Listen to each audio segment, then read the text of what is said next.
तो बच्चों, आज हम पढ़ेंगे सुभाषितानि वचनानि अर्थात सुभाषित वचन। प्रस्तुत पाठ में विद्वानों के सुभाषित श्लोक हैं। श्लोकों के द्वारा शिक्षा दी गई है कि जीवन में क्या क्या उपयोगी हैं और सफलता के लिए मनुष्य के व्यवहार और विचार कैसे होने चाहिए। यहाँ संस्कृत के सुंदर वचनों का संकलन है। आइए प्रारंभ करते हैं इस श्लोक से। उद्यमेन हि सिद्ध्यन्ति कार्याणि न मनोरथैः न हि सुप्तस्य सिंहस्य प्रविशन्ति मुखे मृगाः। सबसे पहले बच्चों इसका अन्वय देखेंगे हम। इसका अन्वय इस प्रकार है, हि कार्याणि उद्यमेन सिद्ध्यन्ति मनोरथैः न हि सुप्तस्य सिंहस्य मुखे मृगाः न प्रविशन्ति। अब इसका अर्थ भी देखते हैं कि निश्चय ही सभी कार्य परिश्रम करने से सिद्ध होते हैं, केवल इच्छा करने से सिद्ध नहीं होते। जिस प्रकार सोते हुए शेर के मुंह में हिरण प्रवेश नहीं कर सकता, अर्थात शेर को अपने भोजन के लिए शिकार करना ही पड़ता है, भोजन स्वयं उसके मुंह में नहीं आता। अगला श्लोक है, पुस्तके पठितः पाठः जीवने नैव साधितः किं भवेत् तेन पाठेन जीवने यो न सार्थकः। इसका अन्वय देखेंगे बच्चों। इसका अन्वय इस प्रकार है, पुस्तके पठितः पाठः जीवने नैव साधितः यो जीवने सार्थकः न तेन पाठेन किं भवेत्। अर्थात यदि पुस्तक में पढ़ा हुआ पाठ जीवन में उपयोग नहीं किया तो जो पाठ जीवन में उपयोगी नहीं है उस पाठ से क्या लाभ, अर्थात उस पाठ को पढ़ने का क्या फायदा। अब है श्लोक,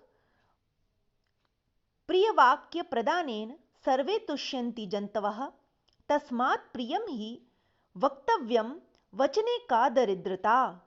इसका अन्वय इस प्रकार है, सर्वे जन्तवः प्रिय वाक्य प्रदानेन तुष्यन्ति तस्मात् प्रियम ही वक्तव्यम वचने का दरिद्रता।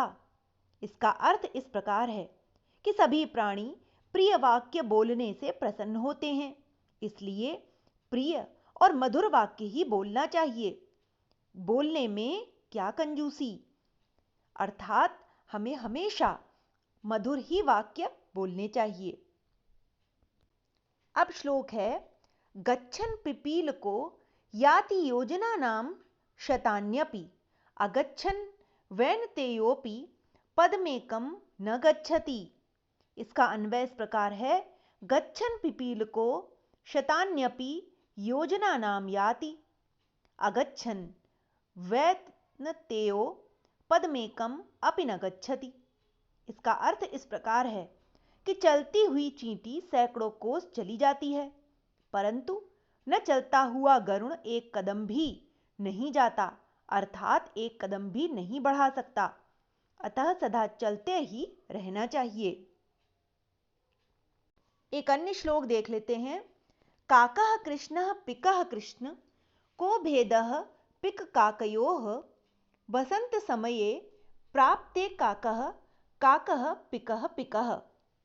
इसका अन्वय बच्चों इस प्रकार है, काकः कृष्णः पिकः कृष्णः पिक काकयो कः भेदः वसंत समये प्राप्ते काकः काकः पिकः पिकः।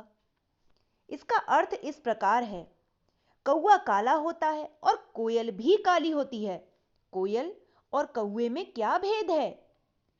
वसंत ऋतु आने पर कौवा कांव कांव करता है और कोयल मीठा मीठा गाती है।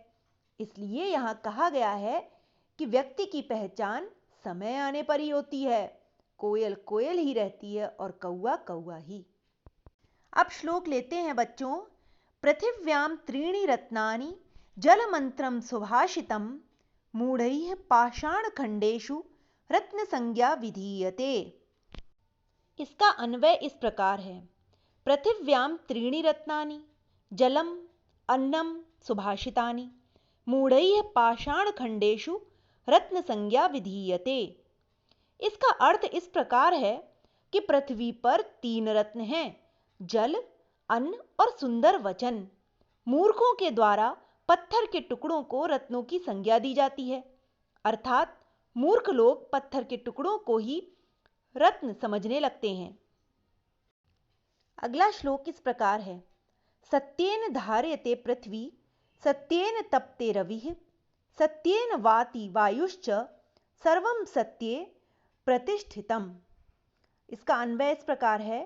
सत्येन पृथ्वी धार्यते, सत्येन रविः तप्ते, सत्येन वायुश्च वाति, सर्वं सत्ये प्रतिष्ठितम्।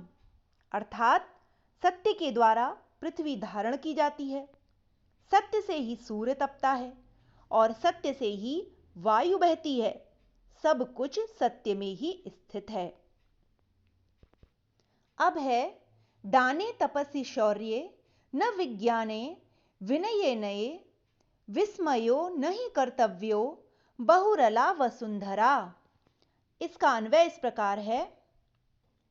दाने तपसि शौर्ये विज्ञाने विनये नये च विस्मयो न ही कर्तव्यो, वसुंधरा बहुरत्ना।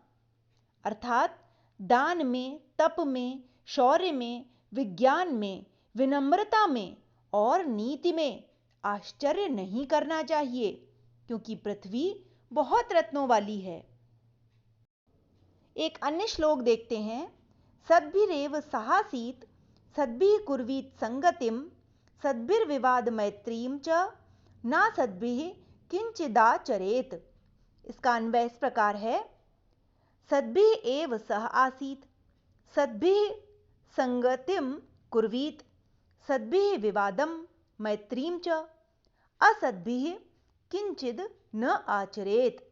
अर्थात सज्जनों के साथ ही रहना चाहिए, सज्जनों के साथ संगति करनी चाहिए, सज्जनों के साथ विवाद और मित्रता करनी चाहिए, दुर्जनों के साथ कुछ भी आचरण नहीं करना चाहिए।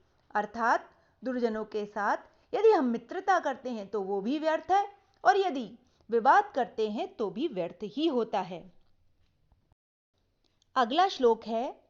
धन धान्य प्रयोगेषु, विद्यायाः संग्रहेषु च, आहारे व्यवहारे च, त्यक्तलज्जः सुखी भवेत्। इसका अन्वय है। धन धान्य प्रयोगेषु, विद्यायाः संग्रहेषु च, आहारे व्यवहारे च, त्यक्तलज्जः सुखी भवेत्। इसका अर्थ इस प्रकार है कि धन धान्य के प्रयोग में, विद्या के संग्रह में, आहार और व्यवहार में जो लज्जा नहीं करता वह सुखी रहता है। एक अन्य श्लोक और देखते हैं। क्षमा वशी कृतिर्लोके, क्षमया किम न साध्यते, शांति खड्गः करे यस्य, किम करिष्यति दुर्जनः। इसका अन्वय देखते हैं।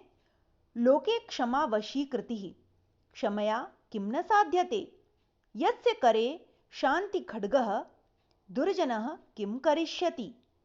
इसका अर्थ बच्चों इस प्रकार है कि इस संसार में क्षमा वशीकरण है। क्षमा के द्वारा क्या नहीं सिद्ध हो सकता है। अर्थात क्षमा से सब कुछ संभव है। जिसके हाथ में शांति रूपी तलवार है, दुष्ट उसका क्या करेगा। अर्थात दुष्ट उसका कुछ नहीं बिगाड़ सकता। तो बच्चों, ये थे कुछ सुभाषित वचनानि के श्लोक। बच्चों, इन सभी श्लोकों का अन्वय मैं डिस्क्रिप्शन बॉक्स में दे रही हूं, आप वहीं से पढ़ सकते हैं।